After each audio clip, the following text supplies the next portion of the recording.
Very important case. পেশেন্টের নামও দেখাবো না, মুখও দেখাবো না, যথারীতি ক্লিনিক্যাল চেক আপ করেছি, দেখতেই পাচ্ছেন মোটামুটি সবই অলমোস্ট নর্মাল। কি case? Craniopharyngioma or germinoma. Germinoma craniopharyngioma এর সাইজটা দেখতেই পাচ্ছেন 4.2 into 5.2 into 5.4 MRI report. Recent করেছে, কবে করেছেন? হ্যাঁ, ডিসেম্বরে করেছেন ওনারা। হ্যাঁ, সিঙ্গুর থেকে এসছেন অনেক আশা নিয়ে, কারণ 2.5-3 বছর ধরে প্রচুর ওষুধপত্র খাচ্ছেন, দেখতেই পাচ্ছেন রিপোর্টে ভর্তি। এখানেও দেখে নিন, গাদা রিপোর্টে সব সিটি স্ক্যান, এমআরআই। ও খুলতে হবে না, ও বুঝে যায় না, সেখানেও একটা লাগিয়ে রেখে দিয়েছি। এখন অনেক করেছেন, আশা নিয়ে এসছেন, এবার আমার পালা। একটা চান্স পেয়েছি ওনাকে ঠিক করার।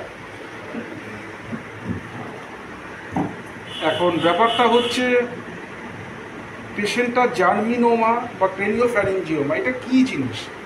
এটা অ্যাকচুয়ালি হচ্ছে ক্যাভার্নাস সাইনাসকে হিট করে, তারপর কিছুটা অপটিক কায়াজমা, তারপর লেফট সাইড এইসব জায়গা দিয়ে গিয়ে অপটিক কায়াজমাকে কিছুটা হিট করে। লেফট আই প্রায় 2.5-3 বছর ধরে ঝাপসা দেখছেন, তা সবাই অনেক কিছু ওষুধপত্র দিয়েছেন। একটু ভদ্রলোকের একটু জিপটা আমি দেখাবো, একটু জিপটা দেখান, আপনাকে দেখাচ্ছি না। এই দেখুন জিপটা দেখানোর এর কারণ আছে, আরও সামনের দিকে জিপটা দেখুন, ক্লিয়ার, মধ্যিখানে ফার এবং কিছুটা ইন্ডেন্ট রয়েছে, অল্প ময়েস্ট জিপটা। Very prominent for nitric acid confirmation. আরও আমি পরে দিচ্ছি আপনাদের। যে টিউমার হলেই থুজা দিয়ে বসে থাকবো এমনটি ব্যাপার নয়, এখানে তো 6টা-7টা করে হিউজ একজন হোমিওপ্যাথি ডাক্তার দিয়ে গেছে, 6টা-7টা করে ওষুধ। ওখানে থুজাও রয়েছে যথারীতি 50 মিলিসিমেন স্কেল, তার সাথে আরও 3-4টে ওষুধ দিয়েছে। যাই হোক, ডাক্তারবাবুর নাম এসব আমি দেখাবো না, না দেওয়াই ভালো এগুলো। তাছাড়া অ্যালোপ্যাথি ডাক্তারবাবুর চোখের তো প্রচুর, এই দেখুন প্রেসক্রিপশান অনেক কিছু রয়েছে। এবার আমি অনেক রয়েছে, অনেক প্রেসক্রিপশন। এবার আমি আসল জায়গায় আসি, যে জার্মিনোমা, এটা অ্যাকচুয়ালি জার্ম সেল থেকেই তৈরি হয়। জেনারেলি এগুলো তৈরি হয় ছোটোবেলা, ওই ধরুন 5 থেকে 10 বছরের মধ্যে বা 15 বছরের মধ্যে। আবার তৈরি হয় একটু বৃদ্ধ বয়সে, মানে 50-এর পর এটা তৈরি হতে পারে। ওনার বাই চান্স হয়ে গেছে, এটা রেয়ার ব্রেন টিউমার। আমি হিস্ট্রিতে কি পেয়েছি, ওনার হিস্ট্রিতে পক্স ছিল, রেনাল স্টোন ছিল, পেডাল ইডিমা, গ্যাস, এগুলো রয়েছে। এখনও অল্প একটু পাটাই বলুন, আর সামান্য পেডাল এরকম পাটা, অল্প সামান্য দেখতেই পাচ্ছেন পেডাল ইডিমা রয়েছে। ফ্যামিলি হিস্ট্রিতে পেয়েছি হচ্ছে asthma, brain tumour, sugar, arthritis. অর্থাৎ asthma psychotic, brain tumour psychotic, arthritis psychotic নিতে পারে।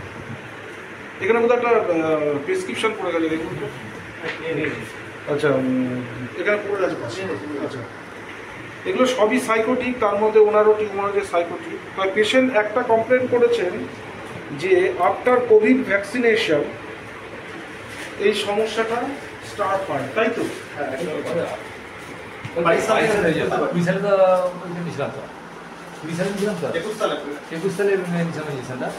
সালে কোভিড ভ্যাকসিন, তারপর 22 সাল থেকে বুঝতে পেরেছে।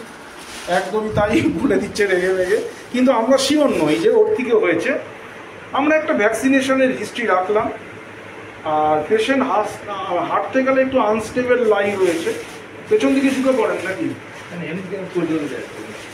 টোলে যাচ্ছে, মানে আনস্টেবল লাই। সো ভ্যাকসিনেশন এগুলো কাটাতে গেলেও থুজা একটা খুব ভালো কাজ করে। কিন্তু থুজা আছে, তারপর অ্যান্টিন টার্ট আছে, সাইলেশিয়া রয়েছে, এইসব ভ্যাকসিনেশন কাটানোর জন্য দেওয়া যায়। ঘামে গন্ধ আছে আপনার?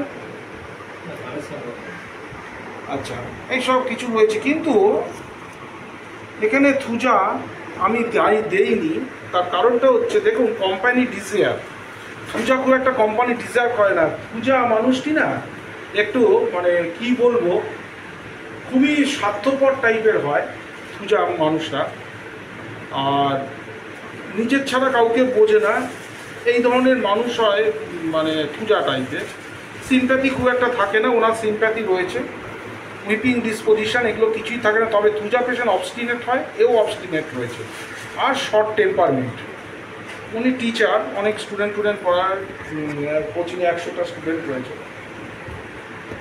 এছাড়া কনস্টিপেশন থুজাতেও রয়েছে, সল্টি ফুড আর ওয়ার্ম ফুড ভালোবাসে, কিন্তু urine smell as horse urine.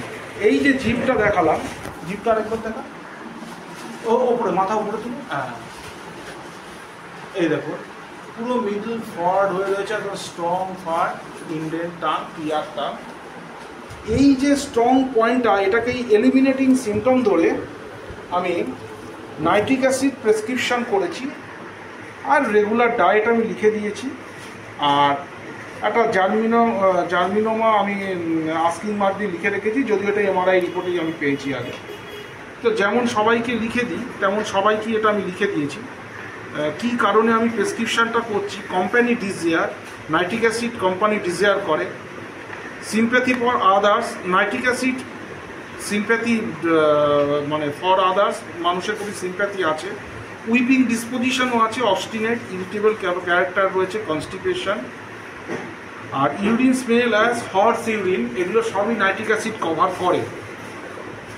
তো যথারীতি আমি nitric acid in 50 millesimal scale of পোটেন্সিতে আমি দিয়েছি পেশেন্টটাকে। তবে এরপর আমি কিছু মুখে বলে দেবো যে কোনো অ্যাগ্রাভেশন বা কোনো বিশেষ সমস্যা হলে যেন এই ওষুধটা কিছুদিনের জন্য স্টপ করে দেন, কারণ nitric acid very deep acting medicine. খুব মাইল্ড ডোজ দিয়েছি, মাত্র 4 to 5 গ্লোবিউলস, মানে যারা 50 millesimal scale of potency use করেন তারা জানেন যেটা পোস্ত দানার মতো ছোট্ট ছোট্ট দানা, যেটা এমনি গ্লোবিউলসের মতো নয়। আর যেমনভাবে বানাতে হয় আমার ওষুধ কীভাবে বানাতে হবে এই ফার্মাসি লিখে দিয়েছে, আর প্রতিদিন একটা করে ওষুধ খাবেন, এবং বলেও দেবো যে কিভাবে ওষুধ খাবেন। এই হচ্ছে আজকের কেসটা। নাইট্রিক অ্যাসিড আমি ব্রেন টিউমারে দিলাম, আগেও প্রচুর ব্রেন টিউমার ট্রিটমেন্ট, এটা 14 নম্বর ব্রেন টিউমার কেস। দেখা যাক এই পেশেন্টের আমি কত দূর উপকার করতে পারি। Thank you very much.